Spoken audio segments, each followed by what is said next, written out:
রব্বুল আলামিন বলেন সব কিছু তোদের জন্য, তোরা আমার জন্য, সব তোদের জন্য, তোরা আমার জন্য। ওমা খালাকতুল জিন্না ওয়াল ইনসা ইল্লা লিয়াবুদুন, জিন্ন ইনসানকে সৃষ্টি করেছি কেবলমাত্র আমার ইবাদতের জন্য, আর কোনো কাজ তাদের নাই, শুধু ইবাদতই করবে। আচ্ছা, ব্যবসা করবে না, চাকরি করবে না, অথচ হাদিসে পাকে নবীজি ইরশাদ ফরমান কাসবুল হালাল ফরিদাতুন বাদাল ফরিজা, হালাল উপার্জন অন্যান্য আল্লাহ পাকের হুকুম পালনের পরে অন্যতম একটা ফরজ। হালাল কামাই করা ফরজ। তা হালাল কামাই করতে গেলে তার ব্যবসা করতে হবে, চাকরি করতে হবে, ক্ষেত খামার করতে হবে, অন্য কোনো পেশায় তার শ্রম দিতে হবে, তা না হলে উপার্জন কেমনে করবে? তো একদিকে বলে যে উপার্জন করো, অর্থ সম্পদ কামাই করো, জীবিকা নির্বাহের জন্য তুমি যদি চেষ্টা করো, আর সেই চেষ্টা করতে গিয়ে তোমার হাতে যদি ফুসকা পড়ে যায়, সেই ফুসকাওয়ালা হাতে নবীজি চুমু খান। এক সাহাবী আসছে, অনেক আগে হাদিস আপনাদেরকে শুনেছিলাম, এক সাহাবী আসছে, এসে নবীজির সঙ্গে মুসাফা করছে। তো মুসাফা করে ধরছে তো ধরছে, আর ছাড়ে না। তার কারণ নবীজির হাত কত নরম, কত নরম। হযরত আবু হুরায়রা রাদিয়াল্লাহু তাআলা আনহু বলেন যে আমি কত রেশমি কাপড় ধরলাম, পশমি কাপড় ধরলাম, কিন্তু মা মাসিস্তু খাজ্জান ওয়ালা হারিরান কত্তু আলিয়ানা মিন কাফি রাসূলিল্লাহ সাল্লাল্লাহু আলাইহি ওয়াসাল্লাম, যে আমি কোন রেশমি কাপড়, পশমি কাপড় কখনো স্পর্শ করি, মানে যতবার স্পর্শ করেছি, স্পর্শ করার পরে আমি লক্ষ্য করেছি যে নবীজির হাতের তালু থেকে মোলায়েম কোন রেশমি কাপড়, পশমি কাপড় হয়নি। তো নবীজির হাত ধরতে এত মজা লাগতো। তো মুসাফা করছেন উনি, মুসাফা করার পরে আর হাত ছাড়েন না লম্বা সময়, লম্বা সময়। নবীজিও এমন আখলাক ওয়ালা, এমনি আমার হাত ছাড়ো, আমার কাম আছে, এই কথা তো কাউকে বলতেন না তিনি। মেহমান আসছে, হাত ধরছে, ধরে আসে। লম্বা সময় যাওয়ার পরে কেউ ইশারা ইঙ্গিত করছে, এ বেটা তুই একা একা ধরে রাখবি, আরো কত মানুষ লাইনে আছে, হাত ছাড়। তো ছাড়ছে।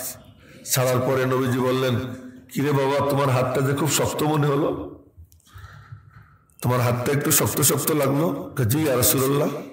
কেন? আমি পাথর টানার শ্রমিক, পাথর টানার কাজ করি। আমার বিবি বাচ্চাকে, তাদেরকে সুখ স্বাচ্ছন্দ্যে রাখার জন্য আর কোনো উপায় আমার নাই, আমি পাথর টানার শ্রমিক, এই জন্য আমার হাত শক্ত হয়ে গেছে। নবীজি বললেন, তোমার হাতটা আমাকে দাও, আনো তোমার হাতটা আমার হাতে দাও। হাতটা হাতে নিছেন তো জাহানের বাদশাহ রহমতুল্লিল আলামিন তার ঠোঁট মোবারক দিয়ে ওই হাতে চুমু খাইছে। চুমু খেয়ে মেসেজ দিয়ে দিলেন, হালাল উপার্জনের জন্য শ্রম দিতে গিয়ে কারো হাত যদি শক্ত হয়, সেই হাত সাইয়্যিদুল মুরসালিনের চুমু খাওয়ার উপযুক্ত হয়ে যায়। তো শ্রম দিবে, শ্রমিক শ্রম দিবে, ব্যবসায়ী ব্যবসা করবে, চাকরিজীবী চাকরি করবে, পেশাজীবী তার পেশায় সময় দিবে। ওদিকে আবার আল্লাহ বলে কি, আমি বানাইছি শুধু আমার ইবাদতের জন্য। দরমিয়ানে কারে দরিয়া তখতা বন্দম কর দাই, দরমিয়ানে কারে দরিয়া তখতা বন্দম কর দাই, বাজমি গুই কে দামন তরমকুন হুশিয়ারে বাস। আশপাশে পানি, থই থই পানি, অথই পানি, চতুর্দিকে পানি থই থই করতেছে। ওই পানির মাঝখানে আপনি আমাকে রেখে বললেন, সাবধান, কাপড় যেন না ভেজে।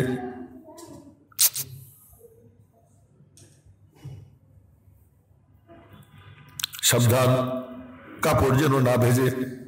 আচ্ছা, সামনে পিছে ডাইনে বামে সব দিকে পানি আর পানি, এর মাঝখানে আমাকে সেইটা আপনারা বলবেন খবরদার, কাপড় যেন না ভেজে।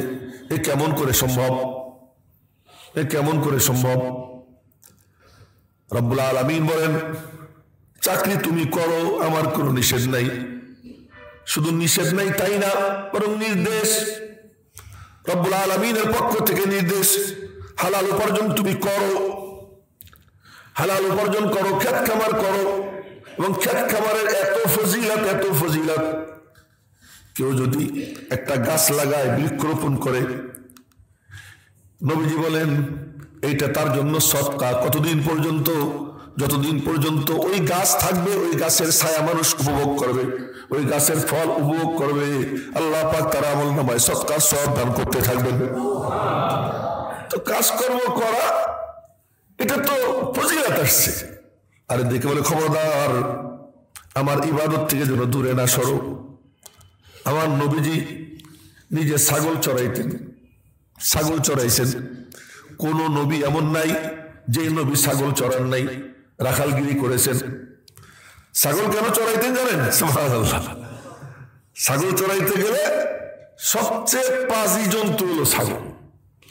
কোন মানে না, নিয়ন্ত্রণ মানে না। এগুলো এদিকে টান দিলে ওইদিকে যায়, ওইদিকে টান দিলে এদিকে যায়। তো এদের পিছনে মেহনত করতে করতে আল্লাহ পাক নবীকে ধৈর্য দান করে দেন, যে ধৈর্য দিয়া উম্মতের রাখালগিরি করতে পারে। তো মুসা আলাইহিস সালাম এরকম মানে ছাগল চড়াইতেন।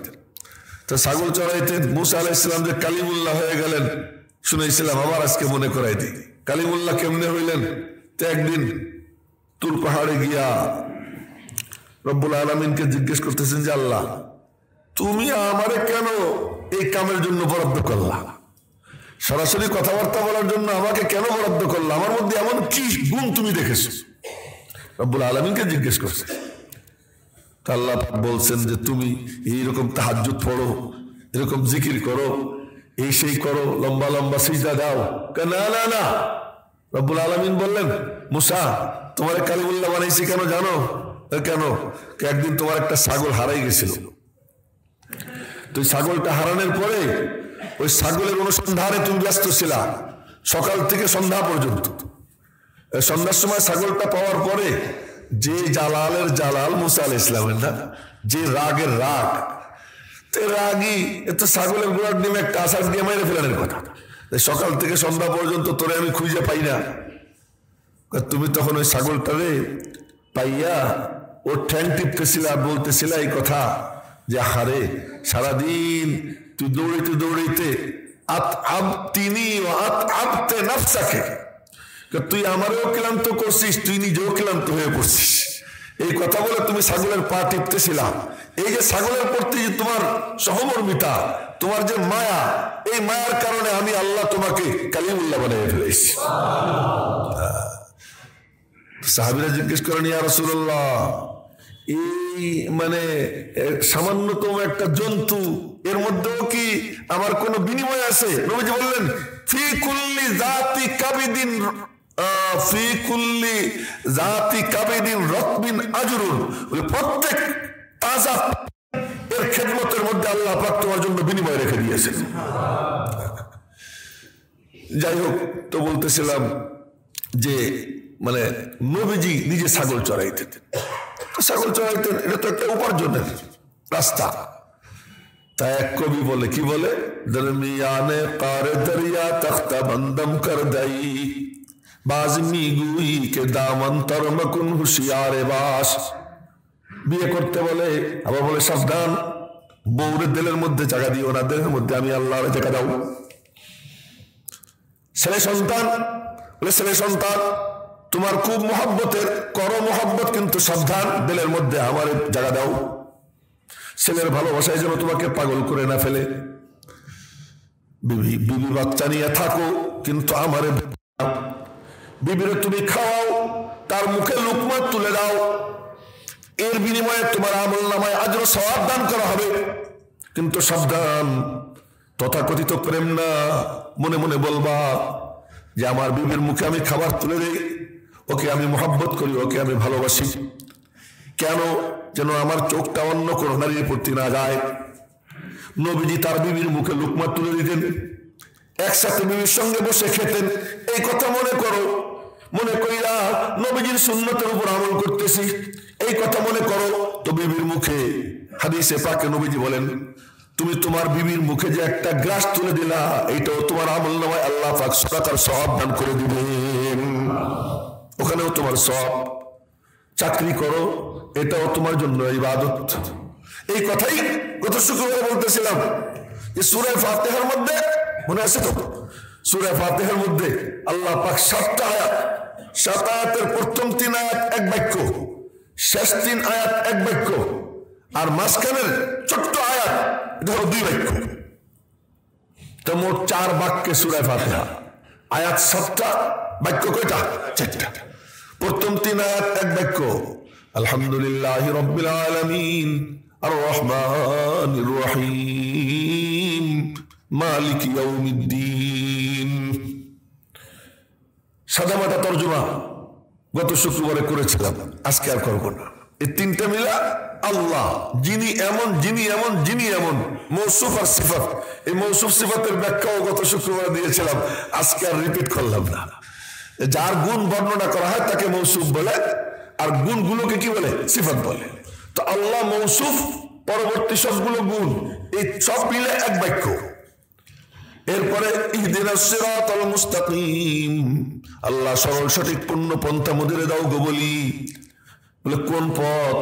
এমন পথ, সিরাতাল্লাযীনা আনআমতা আলাইহিম, যেই পথের পথিকদেরকে তুমি পুরস্কৃত করেছো। এখান থেকে একটা মজার ব্যাপার বের হয়, যাদেরকে আল্লাহ পাক পুরস্কৃত করেছেন এই একটাও মানুষ ছাড়া কেউ না, সবগুলো মানুষ। যাদেরকে আল্লাহ তাআলা কি করেছেন? পুরস্কৃত করেছেন। আচ্ছা, তা মানুষদেরকে আল্লাহ পুরস্কৃত করেছেন, ওই মানুষ কারা? নবী, সিদ্দিক, শহীদ, সালেহ, এই 4 গ্রুপ হলো কি? ওই মানুষ।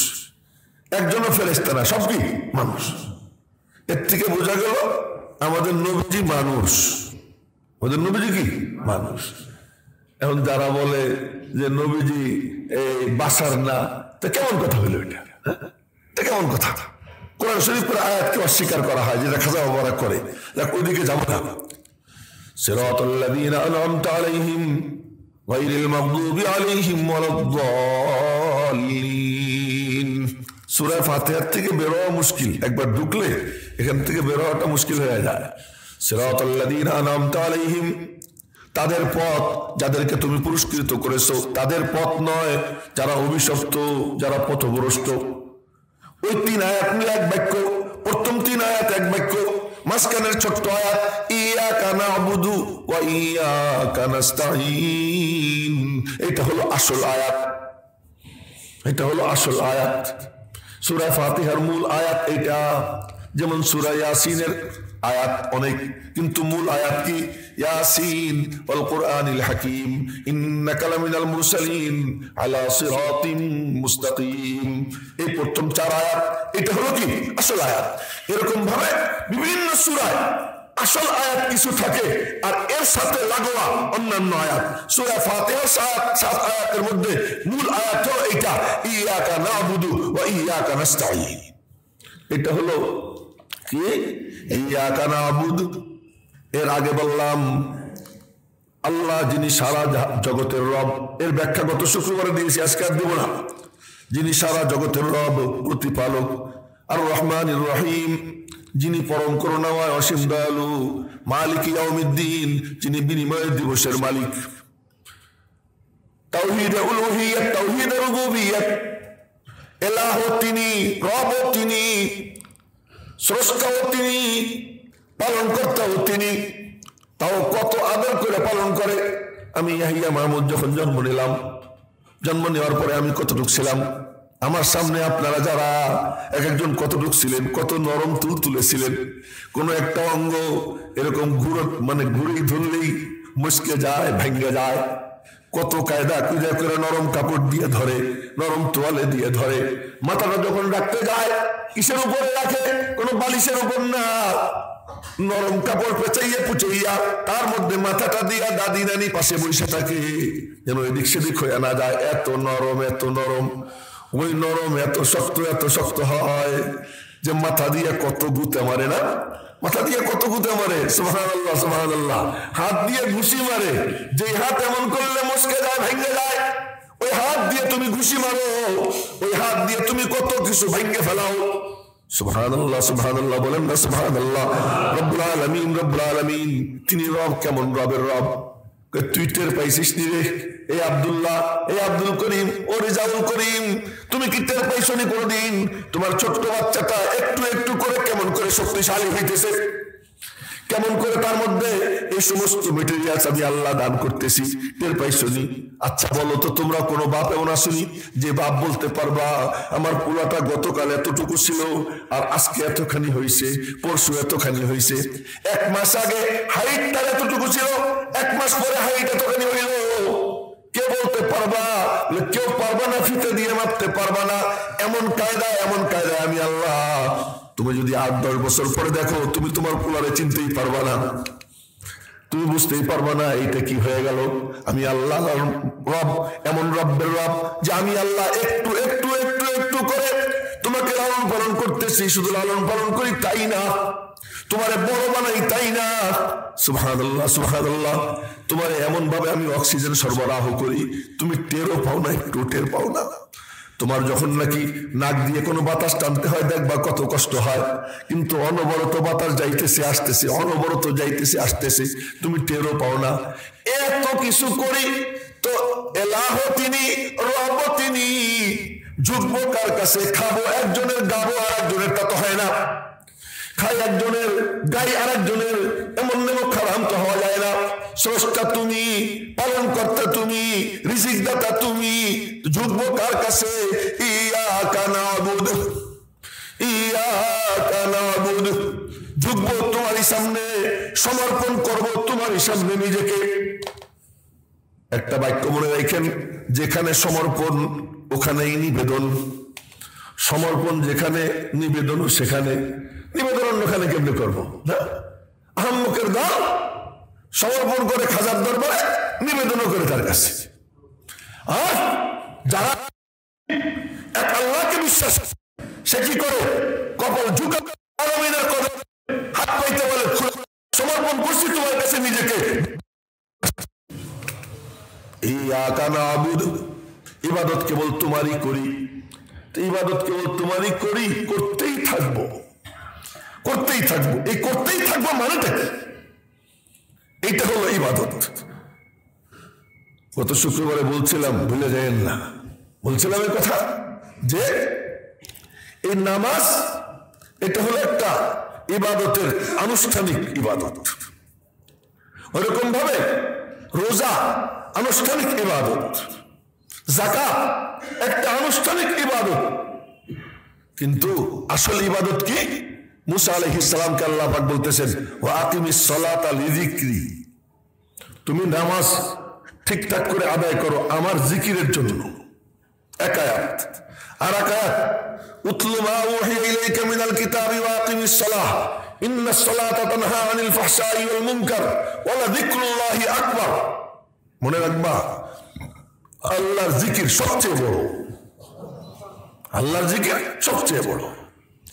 এই জন্য গত শুক্রবার একটা বাক্য বলছিলাম, এও বলে দিয়েছিলাম যে মনে রাখবেন বাক্যটা কি, যে ইবাদত আসলে কাকে বলে? ইস্তিহজারুল্লাহ আলা কুল্লি হাল, সর্বাবস্থায় আল্লাহ পাককে মধ্যে হাজির রাখা। এটা হলো কি আসলে ইবাদত। এই জন্য নামাজের সময় বললাম আল্লাহু আকবার, সব পিছনে ফেলে আল্লাহ আমার সামনে, মনে মনে কি বলতেছি? আল্লাহ আমারে দেখতেছেন, আল্লাহ আমার দিকে তাকাই রয়েছে, আল্লাহ পাক আমার সামনে আছে। এই যে মনে মনে বলতেছি, এই হাত বাইরে নিয়ে যাওয়া, এর নাম হলো ইবাদত। চাকরি করতেছি, ওই হাতটা কলবের মধ্যে থাকা, এর নাম হলো কি? ইবাদত। আমি পেশাজীবী, পেশাগত দায়িত্ব পালন করতেছি, ওই অবস্থাটা কলবের মধ্যে থাকা, যে আল্লাহ পাক আমার দিকে তাকিয়ে রয়েছেন, তিনি আমাকে দেখতেছেন, ধোঁকা দেওয়ার কোনো কায়দা নাই, তিনি আমার দিকে চাইয়ে রয়েছেন, এর নাম হলো কি? ইবাদত। এর নাম ইবাদত।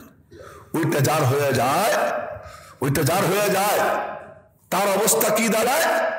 এক হাদিস শুনেই, হযরত আব্দুল্লাহ ইবনে আব্বাস রাদিয়াল্লাহু তাআলা আনহুমা, নবীজির আপন চাচাতো ভাই, নবীজির আপন চাচাতো ভাই, হযরত আব্বাসের ছেলে। আর হযরত আব্বাস যে নবীজির চাচা সবাই জানেন। হযরত আব্দুল্লাহ ইবনে আব্বাস রাদিয়াল্লাহু আনহুমা নবীজির রদিফ। রদিফ কাকে বলে? রদিফ বলা হয় যে নবীজি কোনো উটে চড়লে, ঘোড়ায় চড়লে একা চড়তেন না, সাথে কাউকে রাখতেন, আর একজন সাথে রাখতেন। এই সওয়ারে নবীজির সাথে যে হয়তো তাকে রদিফ বলা হয়। তো এই রদিফ, নবীজির রদিফ ছিলেন হযরত আব্দুল্লাহ ইবনে আব্বাস রাদিয়াল্লাহু আনহুমা। আচ্ছা, তো পিছনে বসা অথবা নবীজি হেঁটে হেঁটে যাচ্ছেন, নবীজির পিছে পিছে যাচ্ছেন, দুটোটা হতে পারে। নবীজির পিছে পিছে হেঁটে হেঁটে যাচ্ছেন, তাও হতে পারে, অথবা নবীজির উটের পিছনে উনি বসা, এটাও হতে পারে। তো হযরত আব্দুল্লাহ ইবনে আব্বাস বলেন, কুনতু ইয়াওমান রাদিফা রাসূলিল্লাহ সাল্লাল্লাহু আলাইহি ওয়াসাল্লাম, আমি একদিন নবীজির রদিফ ছিলাম, তার সফর সঙ্গী ছিলাম, উটে অথবা তার সঙ্গে হাঁটতেছিলাম। তো তিনি বললেন আমাকে, ইয়া গোলাম, ইয়া গোলাম, গোলাম মানে কৃতদাস না, শুধু গোলাম মানে হে বালক। আব্দুল্লাহ ইবনে আব্বাস তখন বালক।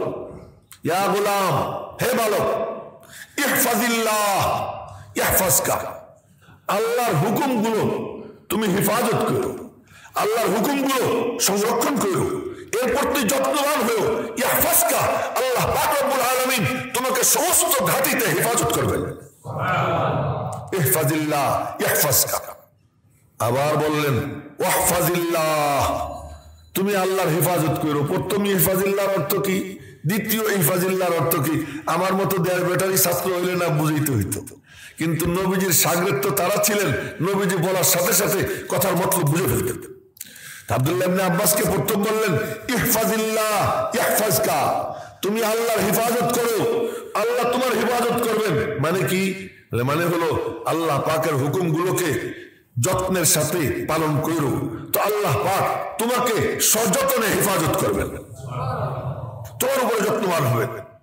ওয়াহফাজিল্লাহ, এরপরে বললেন আল্লাহর হেফাজত করো, তাজিদহু তুজাহাকা, তুমি তারে তোমার সামনে পাবা।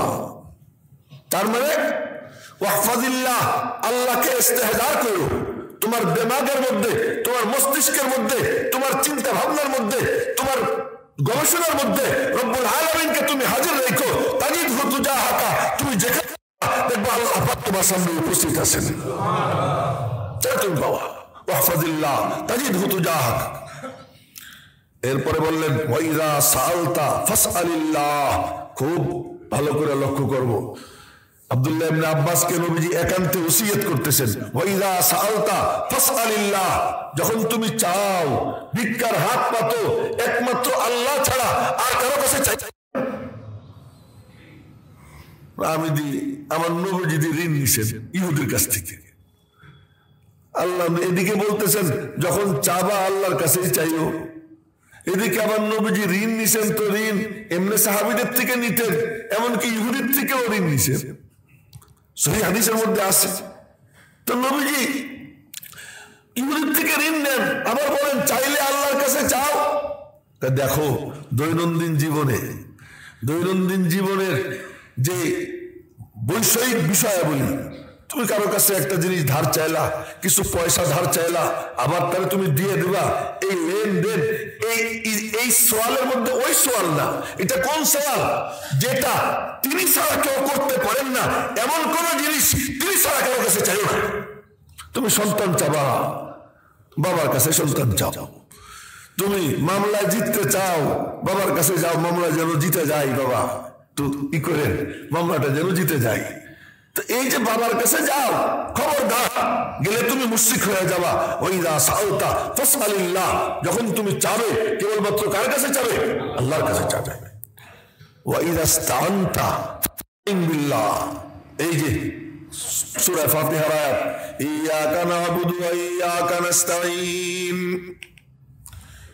নবীজি বলতেছেন ওয়াইযা ইসতাআনতা, যখন তুমি সাহায্য চাবে, ফাস্তাইন বিল্লাহ, আল্লাহর কাছে সাহায্য চাও। সাহায্যের যখন দরকার হয় রব্বুল আলামিন সাহায্যের তরিকাও শিখিয়ে দিয়েছেন, ইয়া আইয়ুহাল্লাযীনা আমানু ইসতাঈনু বিস-সাবরি ওয়াস-সালাহ। সাহায্যের দরকার, সাহায্যের জন্য শিল্পপতির কাছে দৌড় দাও, দিও না। নামাজ 2 রাকাত পড়ে মসজিদে দৌড় দাও, নামাজ 2 রাকাত পড়ার জন্য মসজিদে দৌড় দাও না, তোমার ঘরের কোনায় নীরবে নিভৃতে এক জায়গায় ওখানে তুমি চলে যাও, 2 রাকাত নামাজ আদায় করো, সালাতুল হাজত পড়ো। ওয়াইযা ইসতাআনতা, সালাতুল হাজত আদায় করে এরপরে বলো ইয়াকা না'বুদু, মাওলা ইবাদত তো তোমারই করি, হাত কোথায় পাতবো, হাত কোথায় পাতবো, তোমার কাছেই পাতি। এমন চাওয়া যে চাইতে পারে, এমন চাওয়া যে চাইতে পারে, তার জন্য রব্বুল আলামিনের দরওয়াজা কেমন খোলা খোলে। এমন চাওয়া যে চাইতে পারে তার জন্য কেমন খোলা খোলে যে এক সাহাবী বাইরে এসে লম্বা সফরে কিছু খাবার দাবারের ব্যবস্থা করার জন্য ঘুরছেন, পারেন নাই, বাড়িতে আসছেন। বাড়িতে আইসা বলছেন কিরে খাবার দাবার কিছু ব্যবস্থা হয়েছে? এটা তালিমের মধ্যে একদিন হাদিস আমি পড়ছি, যারা তালিমে ছিলেন তারা শুনছেন যে কিছু ব্যবস্থা হয়েছে, কয় না কিচ্ছু হয় নাই। তো কি করতেছো? কয় পানি টকবক করে ফুটাইতেছি, বাচ্চা কাচ্চারা সান্ত্বনা দিচ্ছি, ওরা মনে করতেছে কিছু একটা পাক হইতেছে। তো বাসায় ঢুইকা মনটা একদম ভাঙ্গে চুরমার হয়ে গেছে। ছোট্ট ছোট্ট বাচ্চা ওদের দিকে তাকাইয়া মনটা ভাঙ্গে চুরমার হয়ে গেছে। তো বের হয়ে গেছে ময়দানের দিকে, কোনো বাড়িতে যায় নাই, কোথাও যায় নাই, খোলা প্রান্তরের দিকে গেছে। খোলা প্রান্তরের দিকে গিয়া ওখানে গিয়ে কি কি যেন করছে, এটা সে বলে নাই কি করছে। এরপরে ফিরে আসছে, ফিরে আসার পরে বলতেছে কি খাবার দাবারের ব্যবস্থা কিছু হয়েছে? হ্যাঁ হয়েছে। কি হয়েছে? ও চতুর্দিকে ওই মানে চাক্কি মাঝখানে রাইখা পাত্র তার মুখে দিয়া, এরপরে আমি চাক্কি রাইখে দিছি, দেখি চাক্কি অটো ঘোরা শুরু হয়ে গেছে আর আটা বের হওয়া শুরু হয়ে গেছে। চাক্কি অটো ঘুরতেছে আর আটা বের হইতেছে। হ্যাঁ ওটা বলে জাফনা। জাফনা জাফনা মানে ওই পাত্র, পাত্র দেখি ঘুরে গেছে আর অনবরত আটা পড়তেই আছে। সুবহানাল্লাহ। এখন ওই সাহাবী বলে আচ্ছা তো রুটি খাবার দাবার আয়োজন হয়েছে, আবার খাইছে। খাইতে বললেন যে তো দেখি তো জাতার মধ্যে কি আছে। এদিকে আটা স্তূপ হয়ে গেছে, আটা স্তূপ হয়ে গেছে চতুর্দিকে। তো উনি গিয়া চাকরি উৎসে করে দেখছেন জাতাটা, আমাদের গ্রামে বলে জাতা, আপনারা কি বলে জাতা কল বলে না জাতা কল, আমরা জাতা কল বলি। তো চাকরি উঁচু করে দেখছেন, দেখেন কিছুই দেখা যায় না।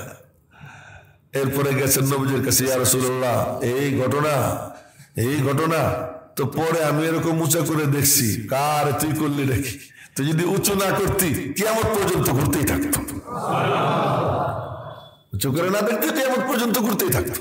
কিন্তু আল্লাহ পাকের ফয়সালা, কোরআনে কারীমের মুজিজা ছাড়া আর কোনো মুজিজা থাকবে না। এজন্য আল্লাহ তাআলা ওটা নাই করে দিয়েছেন। তো কি বলে সাহায্য যদি চাইতে হয় একমাত্র আল্লাহর কাছে চাও। সূরা ফাতিহার মধ্যে তুমি বলতেছো ইয়াকা নাবুদু ওয়া ইয়াকা নাস্তাইন, ইবাদত কেবল তোমারই করি, মস্তক অবনত তোমার সামনেই করি, সমর্পণ যখন তোমার কাছে নিবেদন করবো আর কোথায় নিবেদন তোমার কাছেই করি। নিবেদনের মধ্যে সবচেয়ে বড় নিবেদন কোনটা? নিবেদনের মধ্যে সবচেয়ে বড় নিয়ামত কোনটা? ও ভাই মনে রাখবেন, গত শুক্রবারে যে আলোচনাটা চলে আসছে এটা আমি তো নিজে আনি নেই, মাথার মধ্যে চলে আসছে তাই করছি। নিয়ামতের আলোচনা করছি। নিয়ামতের মধ্যে বড় নিয়ামত কি? সেই নিয়ামতটা হলো সূরা ফাতিহার মধ্যে ইহদিনাস সিরাতাল মুস্তাকিম। আল্লাহ তুমি সিরাতে মুস্তাকিম দেখাই দাও, সরল সঠিক পথ দেখাই দাও, হেদায়েতের পথের প্রতীক বানাও। হেদায়েতের পথের প্রতীক হলে তখন আমার স্বাস্থ্য আমার জন্য নিয়ামত, আমার সম্পদ আমার জন্য নিয়ামত, আমার সন্তান আমার জন্য নিয়ামত, আমার চাকরি আমার জন্য নিয়ামত, আমার পেশা জন্য নিয়ামত। যদি হেদায়েতের পথের প্রতীক হয় আল্লাহ পাক সমস্ত কিছুকে তার জন্য এমন নিয়ামত বানায় যে ওই নিয়ামত তার জন্য জান্নাতে সিঁড়ি। আর হেদায়েত নাই, এখন সে কি হয়? স্বাধীন হয়ে যায়, সে আর আবেদ থাকে না। হেদায়েত নেই, এখন সে কি হয়ে যায়? দাম্ভিক হয়ে যায়, অহংকারী হয়ে যায়। তার মধ্যে আর কি অবনত মস্তক থাকে না, মাথা নোয় না, অহংকারী হয়ে যায়। আর যখন হেদায়েত এসে যায় তখন সে বলে রিজিক তো আমার না, রিজিক দিচ্ছেন কে? আল্লাহ। গরিবের উপর জুলুম করে না কেন? যে গরিবকে আল্লাহ পাক গরিব বানাইয়া রাখছেন পরিকল্পিত ভাবে, যেন আমি তাকে কর্মচারী বানাইতে পারি। এই বুঝটা তার মধ্যে আসে। রিক্সাওয়ালাকে সে হেও মনে করে না। কেন? ওরা যদি গরিব বানাই আল্লাহ না রাখতো তো রিক্সা আমি বাসার থেকে বের হইয়া এরপরে আমি যাইতাম কেমনি অফিসে? ও তো আমার রিক্সা দিয়ে নিয়ে যাইতেছে, ও আমার জন্য কত বড় নিয়ামত। হোক না একদিন রিক্সা ধর্মঘট, দেখেন অবস্থা কি দাঁড়ায়। একদিন রিক্সা ধর্মঘটক, রিক্সা চলে না, এরপরে দেখা যাবে বড় বড় শিল্পপতি, ব্যবসায়ী, চাকরিজীবীরা রাস্তায় বেরোইছে, হা করে দাঁড়ায় রয়েছে। কোন রকম একটু বাসের ঈদা এরকম ভাবে ঝুলতে ঝুলতে, বাদুরের মতো ঝুলতে ঝুলতে যেতে হবে। তুই কত বড় নিয়ামত এই রিক্সার শ্রমিক আমার জন্য। রব্বুল আলামিন বলেন, এই নাহনু কাসামনা বাইনাহুম মাঈশাতাহুম ফিল হায়াতিদ দুনিয়া ওয়া রাফা'না বা'দাহুম ফাওকা বা'দিন দারাজাত লিয়াত্তাখিযা বা'দুহুম বা'দান সুখরিয়া। রিজিকের বন্টন আমি আল্লাহ করেছি, কাউকে উপরে উঠেছি, কাউকে নিচে নামাইছি, এ আমার বন্টন, আমি বন্টন করেছি। ওয়া রাফা'না বা'দাহুম ফাওকা বা'দিন দারাজাত। কেন কেন? লিয়াত্তাখিযা বা'দুহুম বা'দান সুখরিয়া, একজন আরেকজনের জন্য তার কর্মচারী বানাইতে পারে, দাস বানাইতে পারে, সে তার থেকে সেবা নিতে পারে। তো তুমি তার থেকে সেবা নিবা, আমি আল্লাহ সেবার ব্যবস্থা করে দিছি। ও তোমার সেবক, তোমার সেবা করতেছে, কিন্তু এই জন্য তুমি মনে মনে কও যে আমি বড় হয়ে গেছি। ওই সময় মনে মনে তুমি বলো যে আল্লাহ পাক ইচ্ছা করলে আমার চালক বানাইয়া ওরে বানাইতে পারতেন। এই বুঝটা কখন আসবে? ইহদিনাস সিরাতাল মুস্তাকিম, আল্লাহ সিরাতে মুস্তাকিম দেখাইয়া দাও, হেদায়েতের দৌলত দিয়ে দাও। হেদায়েতের ধারে সে যায়, আল্লাহ পাক তার সমস্ত নাজ ও নিয়ামতকে তার জন্য জান্নাতের সিঁড়ি বানাইয়া দেয়। আর হেদায়েতের দৌলত যার নাই, তার নিয়ামত তাকে জাহান্নামের গর্তে ফেলাই দেয়, তার সম্পদ তাকে জাহান্নামের গর্তে ফেলাই দেয়। তার সম্পদ তার জন্য সামনে পরিণত হবে, তার সম্পদ তার জন্য লোহার জ্বলন্ত আঙ্গারায় পরিণত হবে, যে আঙ্গারা তারা কি করবে? কপালে, পিঠে টাকা দিবে। কোরআনে কারীমের আয়াত, এটা কোনো গাল গল্প করতেছি না। ইয়াউমা ইউহমা আলাইহা ফি নারি জাহান্নাম ফাতুকওয়া বিহা জিবাহুহুম ওয়া জুনুবুহুম ওয়া যুহুরুহুম। জিবাহ মানে কপাল, জুনুব মানে পাজর, যুহুর মানে পিঠ। রব্বুল আলামিন বলেন, ওই দিনের কথা স্মরণ করো যেদিন তোমার সম্পদ রেখি করা হবে, আগুনে জ্বালানো হবে, জ্বালাইয়া ওটা দিয়া সেকা দেওয়া হবে। আরবিতে বলে কাই, ওই কাইয়ের থেকে তুকুয়া সেকা দেওয়া হবে। কোথায়? কপালে, পাজরে, পিঠে। আর ওই সম্পদ, ওই সম্পদ যদি নিয়ামতে হেদায়েত, তো ওই সম্পদ তার জন্য কি হবে? ওই সম্পদ তারে কান্দে করে জান্নাতে একই সম্পদ। কিসের বদৌলতে? হেদায়েতের নিয়ামতের বদৌলতে। মেরে মুহতারাম ভাইও, এই প্রসঙ্গে এক ঘটনা শুনেছিলাম আপনাদেরকে হাদিসে পাক থেকে, যে আব্দুর রহমান ইবনে আউফ রাদিয়াল্লাহু তাআলা আনহুকে নবীজি বললেন, আজকে স্বপ্নে দেখলাম রাত্রে যে আমার সাহাবীরা জান্নাতে যাইতেছে, আর আব্দুর রহমানের দেখলাম হামাগুড়ি দিয়ে যাইতেছে। আব্দুর রহমান ইবনে আউফ রাদিয়াল্লাহু তাআলা আনহু লাভ দিয়ে দাঁড়াইছেন, দাঁড়ায় বললেন, আমি বীর দর্পে হেঁটে হেঁটে যাবো। নবীজির সামনে বলতেছে, আমি বীর দর্পে হেঁটে হেঁটে যাবো জান্নাতে। সুবহানাল্লাহ, সুবহানাল্লাহ। আব্দুর রহমান ইবনে আউফ একেবারে খালি হাতে আসছিলেন মক্কা শরীফ থেকে মদিনা শরীফ। আসার পরে তারপরে উনাকে ওনার যে আনসারি ভাই, সে বলল কি, এই যে আমার বউ দুইটা, একটারে তালাক দিয়ে দেই, যেটা তোমার পছন্দ হয় তালাক দিয়ে দেই, তুমি ওরে বিয়ে করো। আর এই যে আমার বাগান, অর্ধেক তোমার অর্ধেক আমার। তো উনি বললেন, আল্লাহ পাক তোমার মালের মধ্যে, তোমার বিবির মধ্যে বরকত দান করো। দুল্লানি আলা সুক, বাজার চিনাই দাও। বাজার কোথায়? বাজার কোথায় চিনাই দাও? তো বাজার চিনাই দিছে। তো বাজারে গেছে, বাজারে গিয়ে ব্যবসা করে কি দিয়া? সততা দিয়া, আমানতদারি দিয়া, আমানতদারির পুঁজি, সততার পুঁজি, এই নিয়ে বাজারে গেছেন। বাজারে গিয়া বিক্রেতা, মাল বিক্রেতারে বলতেছেন, ভাই আপনার এই মাল কত? এত টাকা। আমি 2 ঘন্টা পরে আপনার টাকা দিয়ে যাই, দেন। কেন? ও এখান থেকে কিনে নিয়ে ওই মক্কি মসজিদের গলির সামনে বসছে, ওখানে বসে বিক্রি করে 1-1.5 ঘন্টা পরে এসে এই নেন আপনার টাকা, নেন, 50 পয়সা লাভ হয়েছে। কথার কথা। এরকম করে ব্যবসা শুরু করছে। ব্যবসা করে কয়েকদিন পরে আব্দুর রহমান ইবনে আউফ রাদিয়াল্লাহু তাআলা আনহু নবীজির মজলিসে আসছেন। নবীজি দেখেন কাপড়ে হলুদ। তা আব্দুর রহমান ইবনে আউফ তো নিজে আর হলুদ লাগাইতে পারে না, তো হইতে পারে না। তো নবীজি বললেন, কি আব্দুর রহমান, বিয়ে করছো? জি ইয়া রাসূলুল্লাহ। তো বিয়ে করছো, একটা বৌবত টৌবত করবো না, অলিমা করবো না?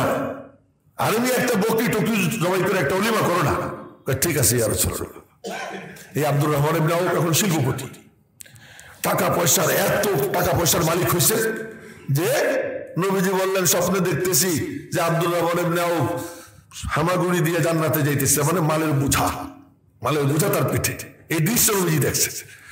আর এই বোঝা এর কারণে হামাগুড়ি দিয়ে দিয়ে কষ্ট করে জান্নাতে যাইতেছে। আব্দুর রহমান ইবনে আউফ লাভ দিয়ে ওইটা বলতেছেন, আমি হাইটে হাইটে যাব, বীর তর্পে জান্নাতে যাব। এই কথা বললা এরপরে গিয়ে আব্দুর রহমান ইবনে আউফ দান করা শুরু করেছে। দান করে, সমানে দান করে। আর একদিন নবীজি বলতেছেন, আল্লাহর কসম, মা নাতাসা মালু আবদিন সাদাকা, আল্লাহর কসম দান করলে বান্দার মাল কমে না, মালও কমে না, দানও বেড়ে গেছে। রব্বুল আলামিনের সাথে কায়দা কারণ অন্যরকম হয়ে গেছে। তো একদিন নবীজি কূপের পাড়ে বসে রয়েছেন, আর কাপড় হাঁটু পর্যন্ত, এই পর্যন্ত লুঙ্গি উঠাইয়া, না এই হাঁটুর গিরার নিচ পর্যন্ত লুঙ্গি উঠাইয়া পায়ের গুছা বের করে দুই পা পানির মধ্যে দিয়ে এরকম দুলাইতেছেন নবীজি, নাড়াইতেছেন। এর মধ্যে আবু বকর সিদ্দিক আসছেন। আবু বকর সিদ্দিক রাদিয়াল্লাহু তাআলা আনহু আসছেন। তো দারোয়ান এক সাহাবী ছিলেন, উনি বললেন, দাঁড়াও, আমি নবীজিকে জিজ্ঞেস করবো তোমার অনুমতি আছে কিনা। তো দাঁড় করাইয়া এসে বলে, ইয়া রাসূলুল্লাহ, আবু বকর আসছে। বলো আবু বকর আসতে, আর বলো যে আল্লাহ পাক আবু বকরকে জান্নাতের সুসংবাদ দিচ্ছেন। আবু বকর আসছেন, উনি এসে দেখেন নবীজির পাশে জায়গা খালি, বাম পাশে জায়গা খালি। উনি এরকম কাপড় উঠাইয়া হাঁটু পর্যন্ত, নবীজি যে পর্যন্ত উঠেছেন ওই পর্যন্ত উঠাইয়া উনিও কূপের মধ্যে দুই পা দিয়া ঝুলাইতে শুরু করে দিয়েছেন। একটু পরে ওমর আসছেন। ওমর রাদিয়াল্লাহু তাআলা আনহু অনুমতি চাইছেন। উনি এসে দেখেন যে জায়গা খালি আছে পাশে, উনিও লুঙ্গি হাঁটু পর্যন্ত উঠাইয়া ঝুলাইতে শুরু করছেন। রব্বুল আলামিন দেখাই দিলেন, এই তিন বন্ধুরে আমি এক কবরে শোয়াবো। তিনজন একই রকম, তিনজন একই রকম। এরপরে উসমান এসছেন, এসে দেখেন জায়গা নেই। এজন্য উসমানের জায়গা ওখানে হয় নাই, ওখানে হযরত ওমরের জায়গা হয়েছে। কিছুক্ষণ পরে আব্দুর রহমান ইবনে আউফ আসছে। নবীজি বললেন, ইযান লাহু ওয়া বাশশিরহু বিল জান্নাহ, অনুমতি দিয়ে দাও আর বলো আল্লাহ পাক বলছেন আব্দুর রহমান ইবনে আউফ না। কি দিয়া হয়েছে? ইহদিনাস সিরাতাল মুস্তাকিম সিরাতাল লাযীনা আন'আমতা আলাইহিম গায়রিল মাগদুবি আলাইহিম ওয়ালাদ-দাল্লিন। কোটি কোটি টাকার মালিক, ওই কোটি কোটি টাকা তারে হামাগুড়ি দেওয়ার অবস্থা দেখাইয়া দেয়। দান করতে করতে এখন কি হামাগুড়ি আবার কিসের? রব্বুল আলামিন বলেন, জান্নাতের টিকিট আমি তার অগ্রিম টিকিট, জান্নাতের টিকিট এসে গেল। তো সবচেয়ে বড় নিয়ামত হলো নিয়ামতে হেদায়েত। এই জন্য সূরা ফাতিহার মধ্যে রব্বুল আলামিন প্রতিদিন প্রত্যেক নামাজের রাকাতে যে ভিক্ষা চাইতে বলছেন, সেই ভিক্ষাটা হলো কি? ইহদিনাস সিরাতাল মুস্তাকিম। আল্লাহ সিরাতে মুস্তাকিম দেখাইয়া দাও, হেদায়েতের পথ দেখাইয়া দাও। হেদায়েতের পথ যে পেয়ে যায়, সারা দুনিয়ার সমস্ত কিছু তার জন্য নিয়ামতে পরিণত হয়।